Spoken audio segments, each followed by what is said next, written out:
Hey everyone! Nandito tayo ngayon sa 7-Eleven at tuturuan ko kayo kung paano mag-send. So ayan, i-click nyo lang yan.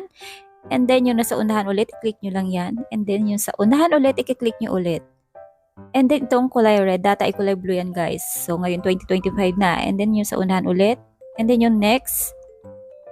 And then may lalabas dito guys. Ayan, i-cancel nyo lang yan. And then dito guys, piliin nyo yung 1 to 1,000 para 60 lang yung inyong babayaran. And then next nyo ulit siya. And then cancel nyo itong lumabas na to.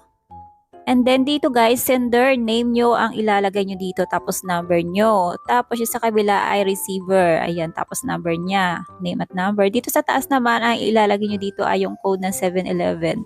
Yung code number ng 7-Eleven kung saan siya. Tapos next nyo yun. And then pindutin nyo lang ulit itong next. Next is i-check nyo dito yung information na lalabas. Ayan. And then click nyo lang tong pangatlo. And then ayan. Waiting lang siya dahil yung machine is nagpa-process na siya guys. And then lalabas na dyan yung papel na ididikit nyo kung saan nyo man siya nilagay, sa plastic or sa box. Ayan, may sticker yan, tatanggalin nyo doon tapos ididikit nyo lang. So ayan, dyan ko nilagay, tuyo lang naman yan. That's all, bye!